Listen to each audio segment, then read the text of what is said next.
They called it the Summer of Lost Angels. In August 1967, while America watched riots burn through Detroit and soldiers die in Vietnam, the small town of Fish Creek, Wisconsin, faced its own war. One fought in silence, in the faces of parents who checked empty beds each night in search parties that found nothing but limestone and water. 4 children walked toward an abandoned quarry on a Tuesday afternoon. None of them came back. For 42 years, the town kept vigil. For 42 years, the earth kept its secret. Then, in November 2009, a storm tore open the shoreline of Lake Michigan, and what nature had hidden, nature revealed. What investigators found in that limestone chamber didn't just solve a cold case. It destroyed the reputation of the one man the entire town had trusted without question. The man who'd led their prayers, buried their dead, and comforted grieving families while hiding the darkest secret imaginable. This is the story of 4 children, one terrible afternoon, and the truth that waited 4 decades beneath Wisconsin limestone. If you believe justice has no expiration date, subscribe to Greg's Cold Files. Leave a comment telling us where you're watching from and whether you think some secrets are too terrible to keep. Now, let's go back to where it all began. Part 1. Fish Creek, Wisconsin. August 1967. The air smelled of cedar and lake water that summer, the kind of clean, sharp scent that made mothers hang laundry on lines strung between birch trees. Fish Creek sat tucked into the thumb of Door County, a fishing village that swelled every June when Chicago families arrived in wood-paneled station wagons searching for quiet. By August, the tourist season was fading. Main Street, really just County Road 42, held a post office, Gunderson's General Store, the Peninsula Cafe, and the First Methodist Church, a white clapboard building where Pastor Gerald Henning preached every Sunday to a congregation of 80 souls. Pastor Henning was 34 that summer, young for a minister but respected. He'd grown up in Fish Creek, the son of Raymond Henning, who'd worked the limestone quarry before it closed in 1947. Gerald had studied theology in Milwaukee, returned home in 1960, and dedicated himself to his community. He visited the sick, counseled troubled marriages, and every summer his wife Eleanor ran a day camp for local children behind the church. The camp was simple: wooden picnic tables, a tire swing, crafts in the fellowship hall. $5 a week bought supervision from 9 to 3, bologna sandwiches at lunch, and the assurance that your child was safe. On Monday, August 14th, 19 children showed up. By Tuesday afternoon, there would be 15. Tommy Felton was 8, the kind of boy who collected rocks and kept them in his pockets until his mother found them in the washing machine. He had freckles, a cowlick that wouldn't lay flat, and an older brother in Vietnam whose letters Tommy kept in a cigar box. His father, Earl, worked the shipyard in Sturgeon Bay.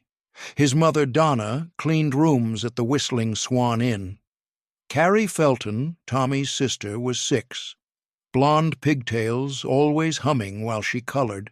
She loved butterflies and carried a small notebook everywhere, drawing them in careful crayon. Swallowtails, monarchs, painted ladies. David Holmes was 7, small but fast. He could outrun any kid in Fish Creek and did, especially when dared. His father, Robert, was a commercial fisherman. His mother had died of cancer 2 years earlier. David spent evenings at the docks, helping his father mend nets, smelling of fish and lake wind. Linda Bishop was 5, the youngest. Dark curls, shy smile, rarely spoke above a whisper. Her father, Martin, taught science at Gibraltar High School. Her mother, Alice, played organ at the Methodist Church. Linda loved music and could pick out melodies on the piano by ear. These 4 were inseparable that summer. Eleanor Henning called them the Fearless 4 because they explored together constantly, inventing games about pirates and treasure. Tuesday, August 15th, began like any other day. Eleanor arrived at 8:30, setting out construction paper for the morning craft. The theme was God's creation. The children were making animal collages. By 9, kids began arriving. Tommy and Carrie in their mother's rusted Chevy, David on his red Schwinn bicycle. Linda walked over with her mother from Cottage Road. The morning passed quietly. Crafts, tag in the clearing, lunch at 11:30, bologna sandwiches, carrot sticks, oatmeal cookies Eleanor had baked. Then came quiet time, an hour when children rested or read while Eleanor cleaned up. During quiet time, the fearless 4 slipped away. Eleanor didn't notice immediately. She was washing dishes, listening to the radio. The other children were scattered across the hall, some napping, others reading. At 12:50, when she did a head count, 4 were missing. At first, no alarm. They probably wandered to the creek to look for crayfish. She walked there, calling their names. Nothing. She checked the tire swing, the woods, even the church bathroom. By 1:15, fear set in. She asked the other children. A boy named Peter said he'd seen them walking toward Old Quarry Road an hour ago. Old Quarry Road. Eleanor's hands went cold. The abandoned quarry sat a quarter-mile north, hidden behind pines. It had closed in the 40s, left to fill with rainwater until it became a deep, still pond surrounded by sheer rock faces. The town had fenced it years ago, but the chain link had rusted and torn, and everyone knew kids sometimes climbed through. Eleanor grabbed her keys and drove to the quarry, hands shaking. The quarry sat in a natural bowl, screened by evergreens. A dirt track led to the entrance, where sagging fence still stood, orange with rust. Eleanor parked and got out, calling into silence. The water was dark blue-green, opaque and cold. Rock ledges jutted at odd angles. Old equipment, a rusted wheelbarrow, broken conveyor, lengths of chain, lay scattered in weeds. Eleanor walked the perimeter, shouting until her voice went hoarse. No footprints, no clothing, no ripples on the water. At 1:30, she drove to the police station. Fish Creek had 3 officers. Chief Wallace Kemp was 53, a former Marine who'd served in Korea. Solid, well-liked, thorough, if not imaginative. Deputy Frank Gorski was 26, fresh from 2 years with Green Bay PD. When Eleanor burst in, breathless and pale, Kemp understood immediately. Within 10 minutes, both men were at the quarry. They searched methodically. Gorski walked the fence line. Kemp examined the quarry's edge. Near a gap in the fence on the eastern side, they found disturbed ground, trampled weeds, and in soft dirt near the water, small shoe prints. Multiple sets. The prints led to the water and stopped. Kemp stared at the dark surface, jaw tight. "Call the fire department. We need divers." Within an hour, Fish Creek's volunteer fire department arrived. 2 divers suited up and descended. Visibility was less than 3 feet. The quarry was 60 feet deep in places, filled with submerged machinery and debris. They dove for 4 hours until light failed. Found nothing. No bodies, no clothing, nothing. By nightfall, word had spread like wildfire. Parents arrived, frantic. Donna Felton collapsed when she saw the prints, had to be sedated. Robert Holmes stood silent, staring at the water.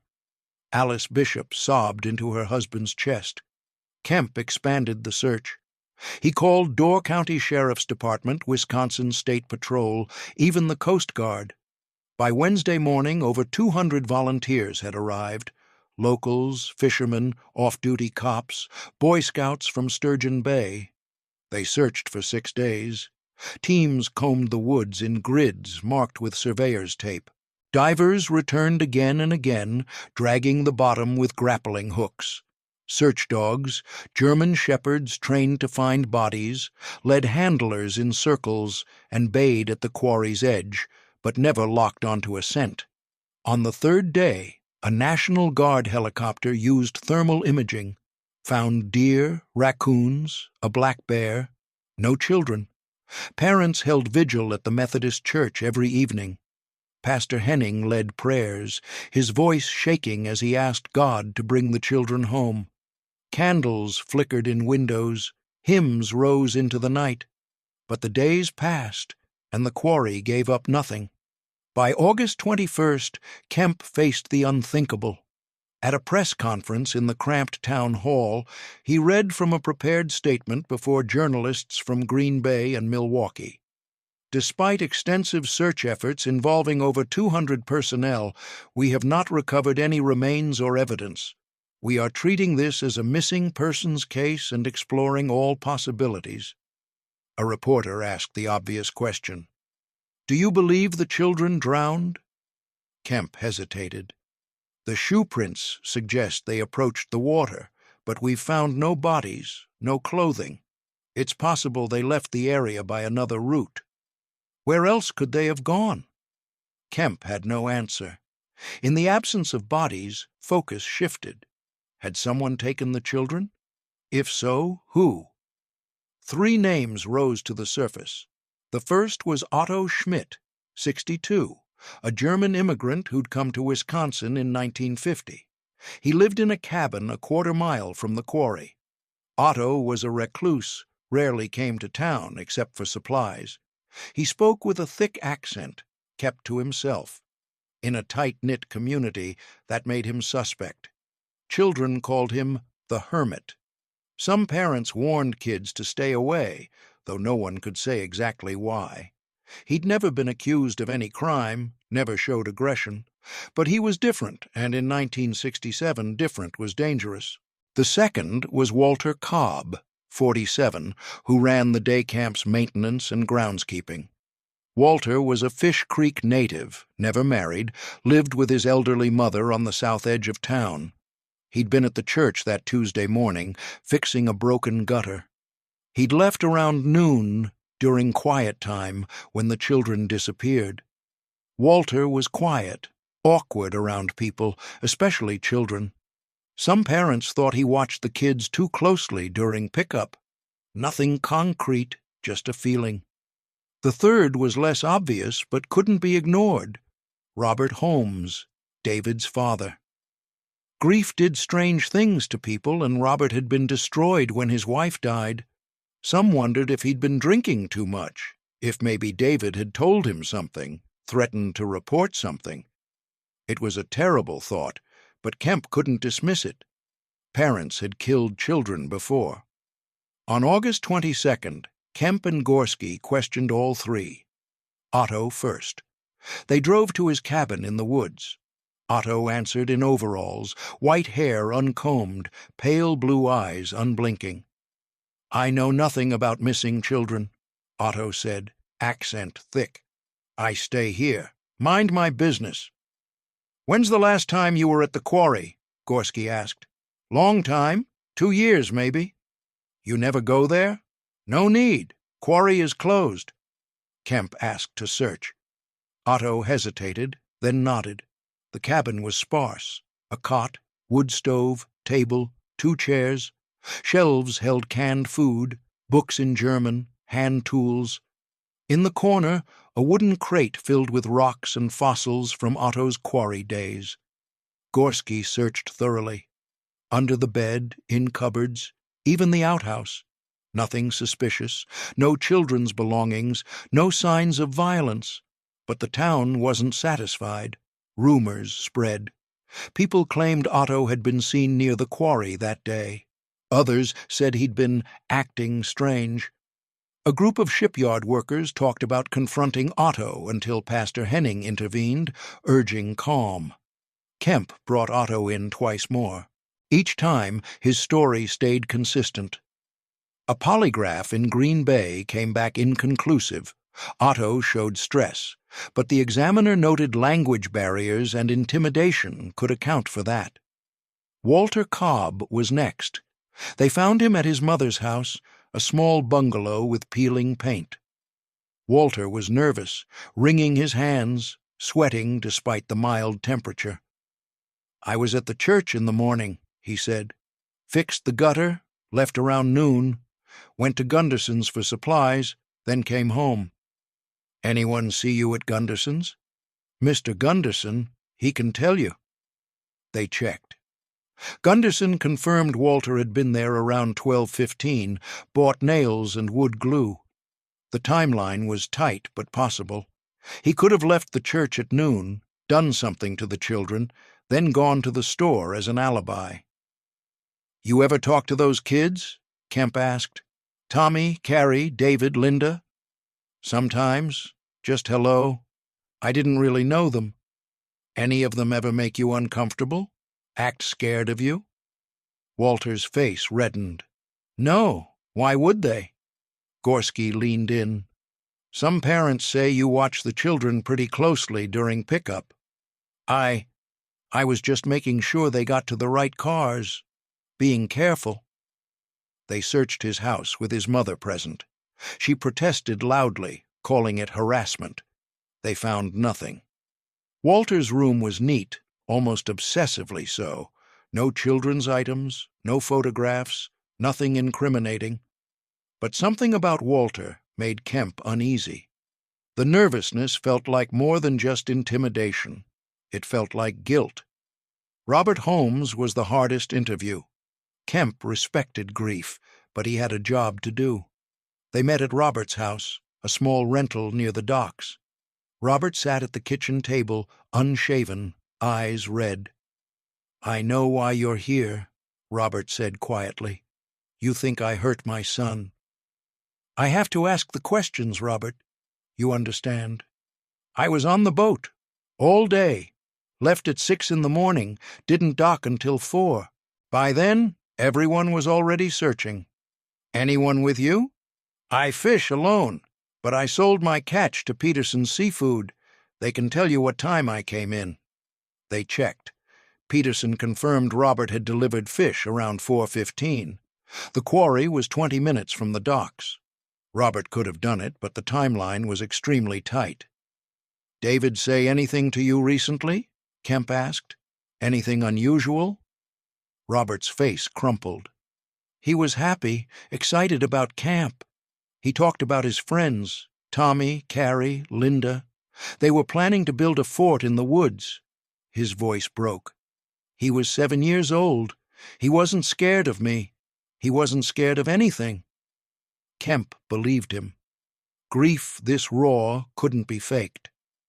By mid-September, the investigation had stalled.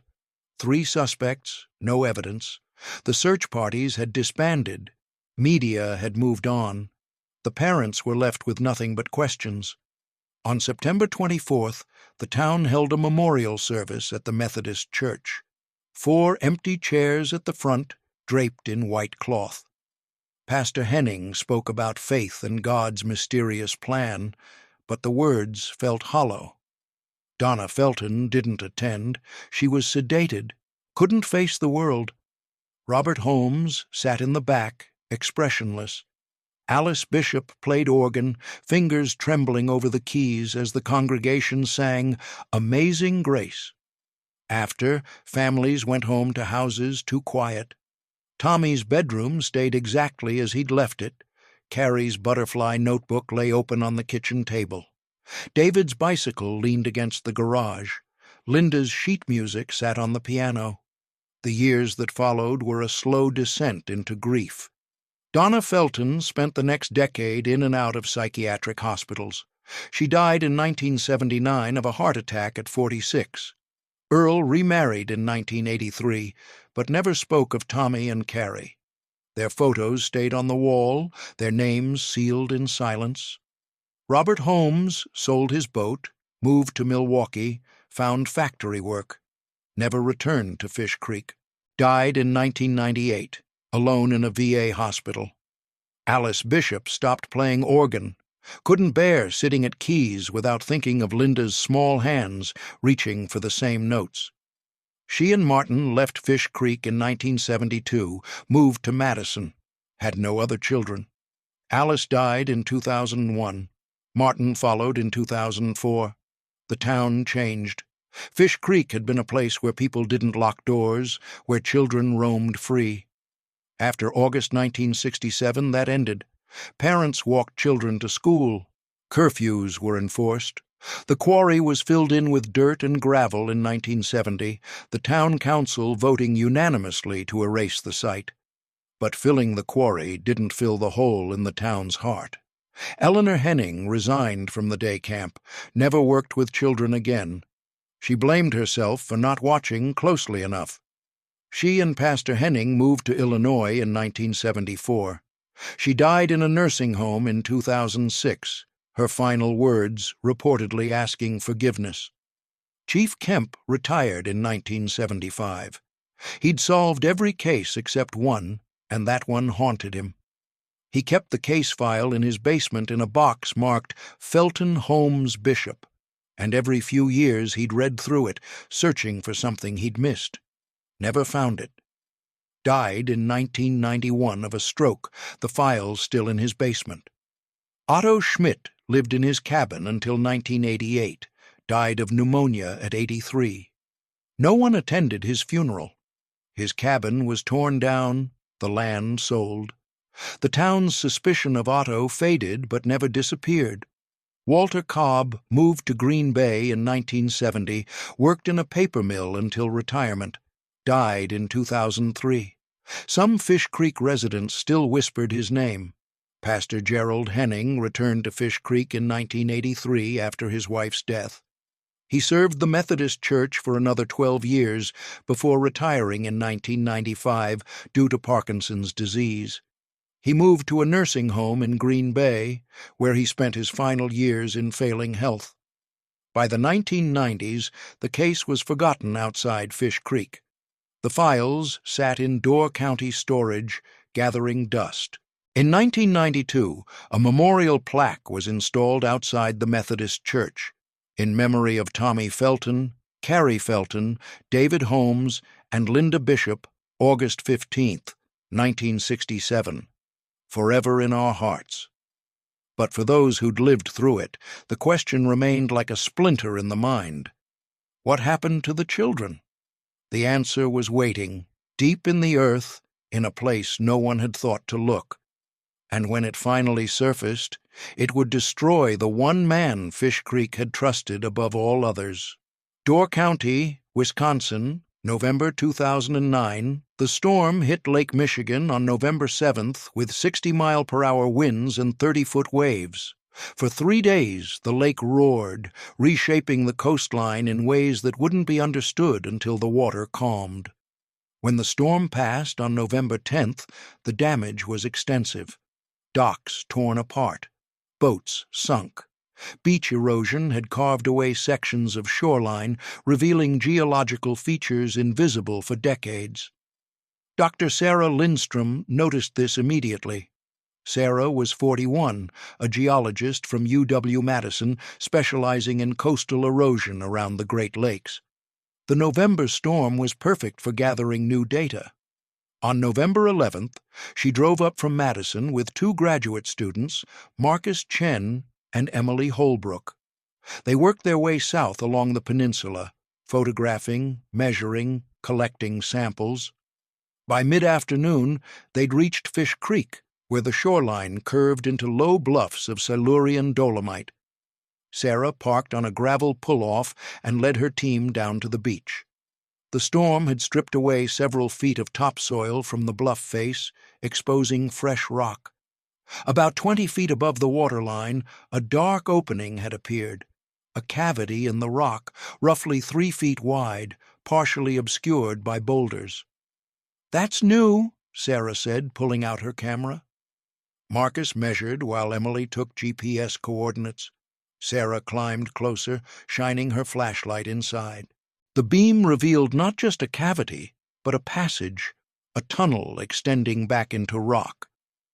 "It looks man-made," Marcus said. Sarah agreed. The walls were too smooth, too regular for natural erosion. She angled her light deeper and saw the passage widen into what looked like a larger chamber.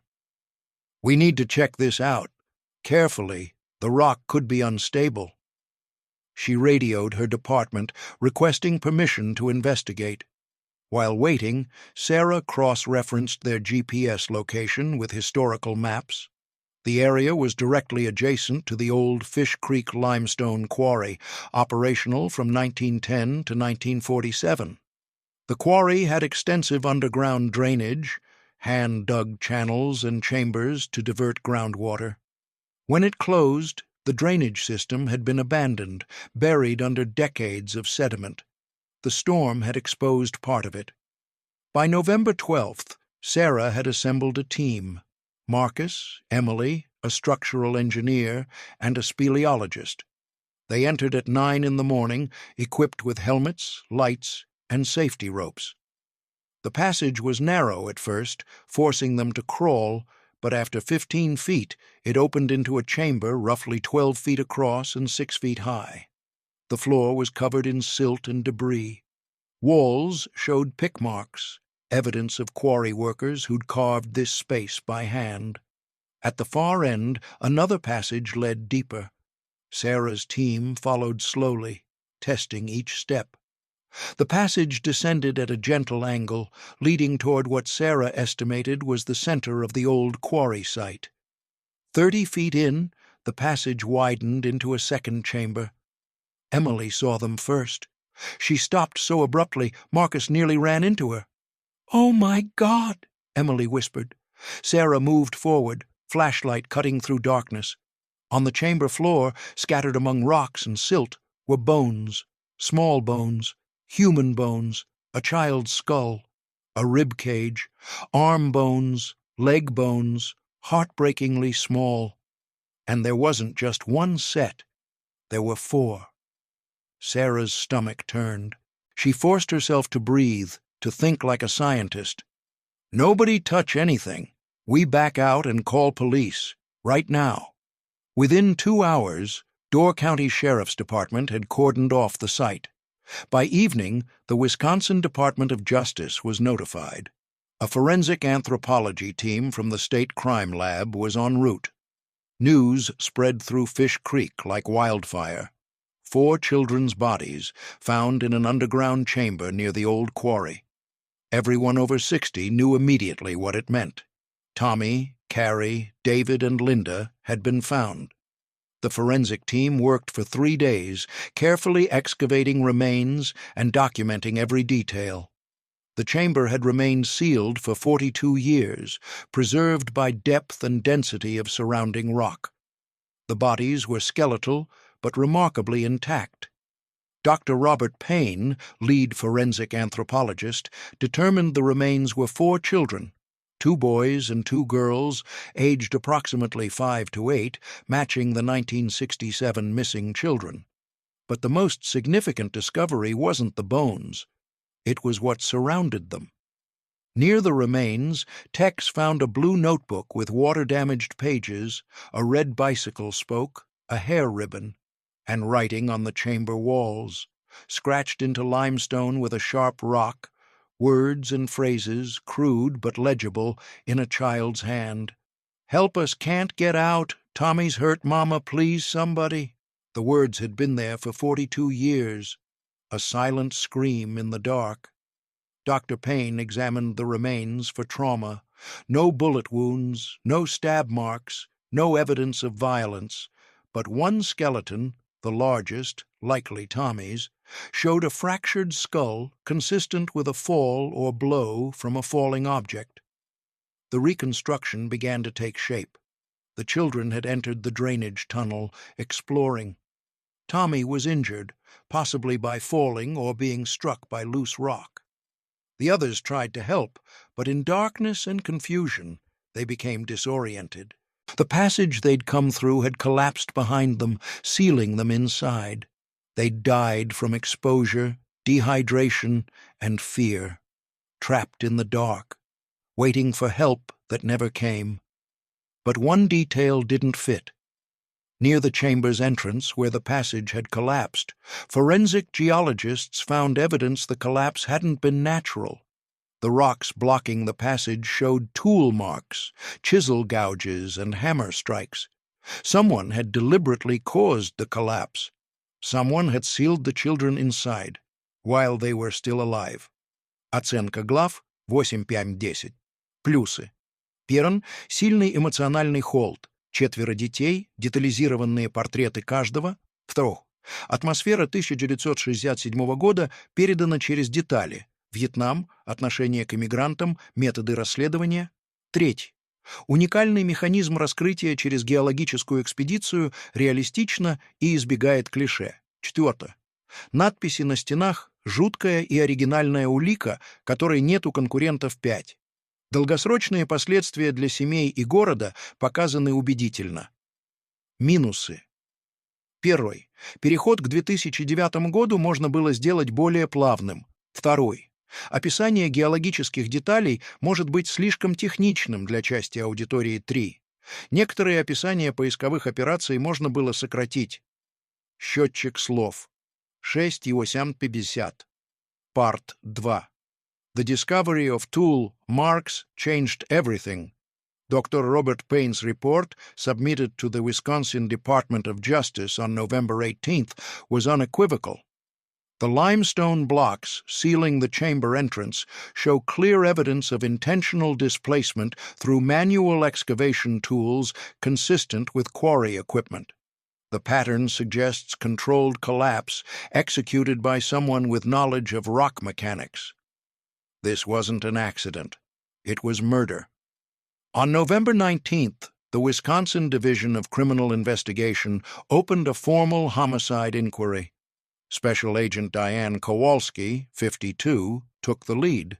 28 years with DCI, 7 working cold cases. She'd seen horrors, but this one cut deep. 4 children, sealed alive in darkness. She had grandchildren the same age. Kowalski's first step, review the 1967 investigation file from Door County Archives. She spent 2 days reading Chief Kemp's reports, witness statements, search documentation. Thorough for its time, but limited by the era's technology. No DNA, no GPS, just handwritten notes, black and white photos, testimony from people long dead. 3 names appeared as suspects: Otto Schmidt, Walter Cobb, Robert Holmes. Otto had died in 1988, Walter in 2003, Robert in 1998. All 3 were gone, but Kowalski noticed something Kemp hadn't pursued deeply, not because he'd overlooked it, but because it seemed impossible. The quarry's drainage system. According to historical records, only a handful of people had detailed knowledge of those underground chambers. The quarry had closed in 1947, 20 years before the children vanished. Most workers from that era were dead by 1967, but one name appeared in the 1942 quarry employment records as drainage system foreman: Raymond Henning, Pastor Gerald Henning's father. Kowalski felt ice in her veins. She assigned Detective Lucas Brennan to dig into Raymond Henning's background. What Brennan found was disturbing. Raymond had worked the quarry from 1938 to 1947, specializing in the underground drainage network. He'd personally supervised excavation of the lower chambers in the early 1940s. If anyone knew the layout of that system, it was Raymond Henning. Raymond had died in 1985, but there was more. In August 1967, Raymond had been living with his son, Gerald, and daughter-in-law, Eleanor. Gerald's mother had died in 1965, and Raymond, then 64, and drinking heavily after losing his wife, had moved into the church parsonage. He'd been there the day the children vanished. Kowalski pulled Eleanor Henning's 1967 statement. Eleanor had said she was alone in the fellowship hall during quiet time, but she'd never mentioned whether Raymond was at the church that day. Eleanor had died in 2006. She couldn't be questioned. But Gerald Henning was still alive. 76 years old, living in Meadowbrook Care Facility in Green Bay, suffering advanced Parkinson's and dementia. On November 23rd, Kowalski and Brennan drove to Green Bay. The facility smelled of disinfectant and overcooked vegetables. A nurse led them to the common room, where Gerald sat in a wheelchair by a window, staring at nothing. Frail, trembling hands, white hair, clouded eyes. The nurse warned them. Gerald had good days and bad days. Lately, mostly bad. Kowalski pulled a chair close, introduced herself gently. "Pastor Henning, I'm Diane Kowalski with the Wisconsin Division of Criminal Investigation. I'd like to ask about Fish Creek, if that's all right." Gerald's eyes focused slightly. "Fish Creek," he rasped. "Haven't been there in years. I want to ask about 1967, the children who went missing that summer." Gerald's face went slack. Long silence. Then his eyes filled with tears. "The children," he whispered. "God forgive me. The children." Kowalski leaned forward. "What about the children, Pastor?" "I should have stopped him. Should have told someone. But I was afraid." The room went very quiet. "Stopped who, Pastor?" "My father," Gerald said, voice breaking. "I should have stopped my father." Kowalski's heart pounded. "What did your father do?" And then Gerald Henning told the truth he'd carried for 42 years. Raymond Henning had been drinking that Tuesday afternoon, August 15th, 1967. He'd been drinking most days since his wife died, spending afternoons wandering Fish Creek, nursing his grief in a bottle hidden in a paper bag. That day, he'd walked to the old quarry. He liked going there, remembering when he'd had purpose, when he'd been foreman, when men had respected him. The quarry was filled in by then, but Raymond knew about the drainage system. He'd carved those tunnels himself. He knew the entrance near the bluff face, hidden behind brush. He'd gone inside that day, sitting in the darkness, drinking, and that's when he heard them. Children's voices echoing in the tunnel, laughing, exploring. Raymond had panicked. If anyone found him there, drunk, they'd report him to Gerald.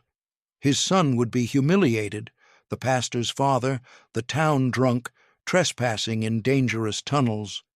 He'd tried to slip out quietly, but Tommy Felton had seen him. The boy had been climbing on rocks near the first chamber when he'd spotted Raymond. "Mr. Henning?" Tommy had said, surprised. Raymond had frozen. The other children had gathered, Carrie, David, Linda, all looking at him with wide eyes. "You kids need to leave," Raymond had said. "This place isn't safe." But Tommy had smelled the alcohol. Even at 8 years old, he knew what that meant. "Are you okay, Mr. Henning? Should we get Pastor Henning?" That's when Tommy had slipped. The rocks were loose, unstable. The boy had fallen, struck his head on the chamber floor. Hard, blood everywhere. Tommy unconscious. The other children screaming. Raymond had tried to help, but he'd been drunk, panicking. The children were hysterical. If they told anyone he'd been there, drunk, when Tommy got hurt, they'd blame him. They'd say he'd caused it. They'd destroy Gerald's reputation. Raymond had made a terrible calculation in those seconds. If the children left, they'd talk. Gerald would be ruined. The church would fire him. The family would be destroyed. But if no one knew the children had been there, if it looked like they'd simply vanished near the quarry water, like they'd drowned, no one would connect it to the sealed drainage tunnels. No one knew about those except Raymond. So while Tommy lay bleeding and the other children cried and begged for help, Raymond Henning had gone to work. He'd taken his chisel and hammer, tools he'd brought to the quarry for old times' sake, remembering his working days, and he'd weakened the rock structure above the tunnel entrance. It had taken him 20 minutes. The children had watched, not understanding what he was doing until it was too late. The collapse had been quick, clean, professional.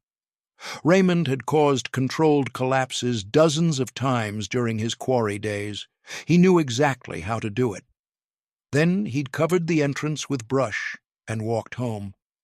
By the time Eleanor had reported the children missing 2 hours later, Raymond had been sitting in the parsonage, sober, his hands washed clean.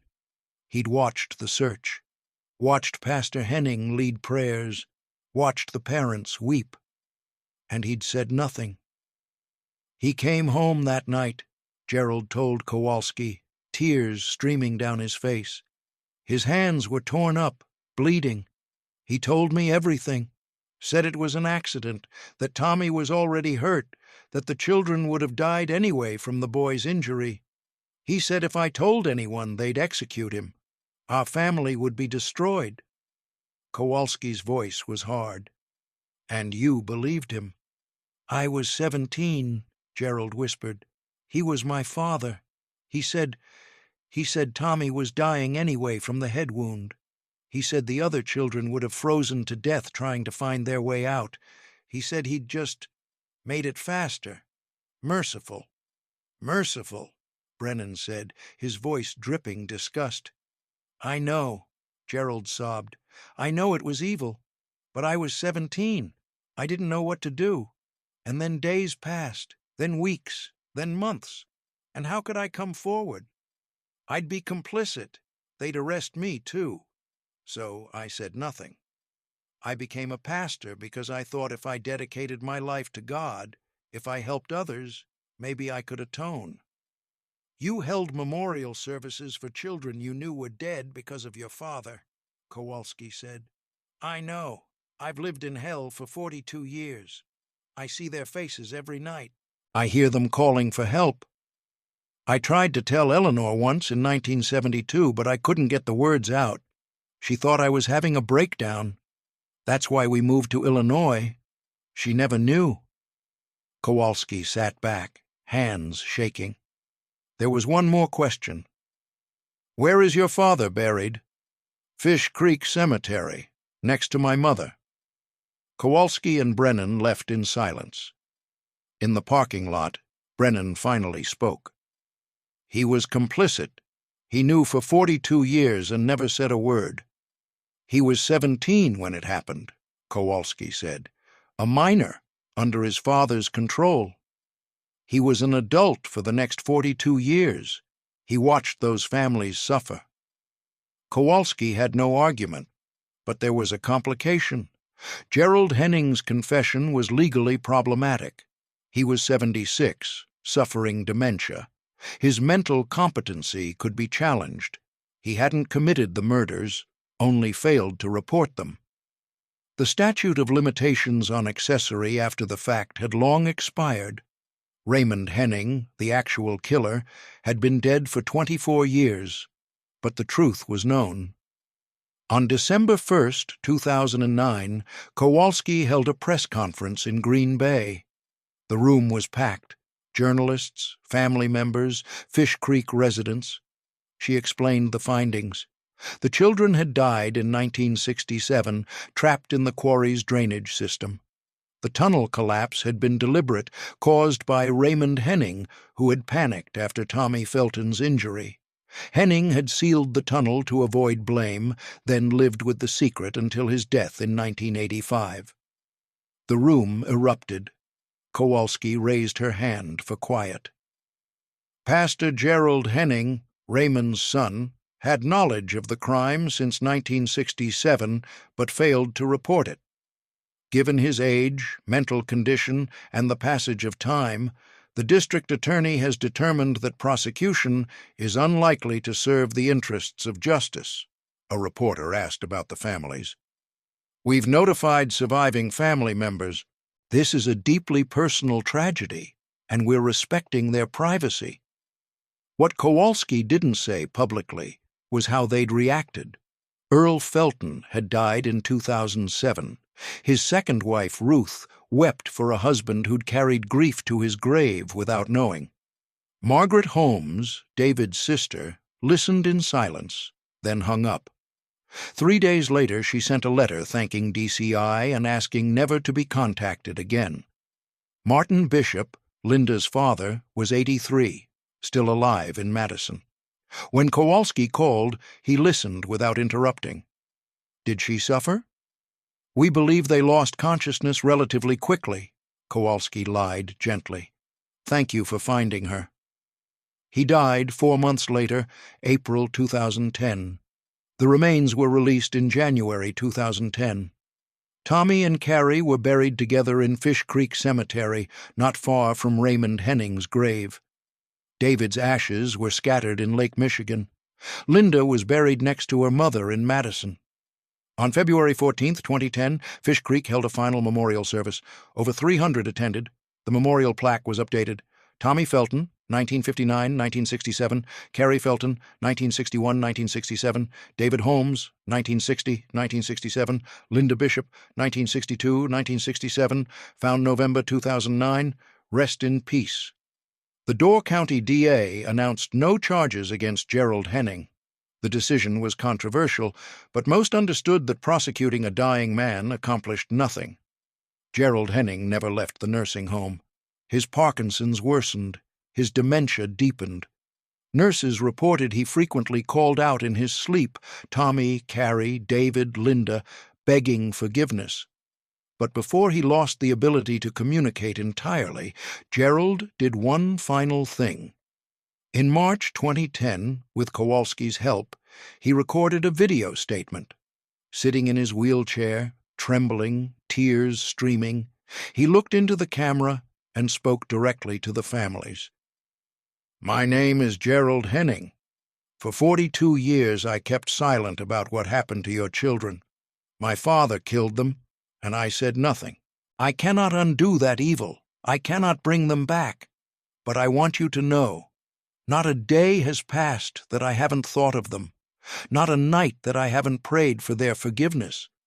I dedicated my life to God, trying to atone, but there is no atonement for what I did. I am sorry. I am so sorry." The video was sent to the families. None responded. It was also given to the Wisconsin Department of Justice, where it was filed with the case documentation. Gerald died on August 15, 2011, exactly 44 years after the children vanished. His funeral was small. No one from Fish Creek attended. He was buried in Green Bay, far from the town he'd served, far from the children whose deaths he'd helped conceal. The Methodist Church held no service for him.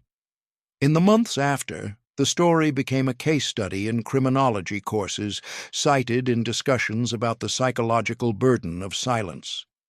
Dr. Sarah Lindstrom published a paper on the geological preservation of the chamber in the Journal of Great Lakes Research. The quarry site was purchased by Door County Land Trust in 2012 and converted to a nature preserve. The chamber was sealed with concrete and steel. The entrance was obliterated. By 2015, most people who'd lived through 1967 were gone. Fish Creek's population had shifted. New residents knew the story, but it was history, not memory. Only a few remained who'd been there. Peter Magnuson, now 57, had been 9 that summer. In a 2017 newspaper interview marking the 50th anniversary, he said, "I remember them walking away, Tommy in front, Carrie holding David's hand, Linda skipping. They looked happy, just going to explore. We didn't think anything bad could happen, not here." The reporter asked if he believed in closure.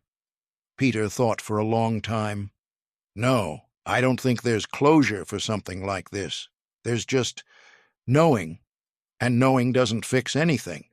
Those kids are still gone. Their families still suffered. But at least they're not lost anymore." That, perhaps, was the best anyone could hope for. The children were found. The truth was told. Justice, such as it was, had been served. And in Fish Creek, Wisconsin, 4 names on a memorial plaque continued to watch over the town, a reminder that some summers end too soon and some secrets are too heavy to carry alone. On quiet nights, when the wind blows in from Lake Michigan and trees whisper against the dark, people walking past the Methodist Church sometimes pause at the memorial. They read the names. They wonder about the children who never grew old. Tommy Felton would have been 51 in 2010. Carrie would have been 49, David would have been 50, Linda would have been 48. Instead, they remained forever young, forever running toward adventure, forever vanished into the summer heat of 1967, but no longer lost, no longer forgotten, found at last, brought home by storm and stone and the relentless passage of time, and perhaps finally at rest. End.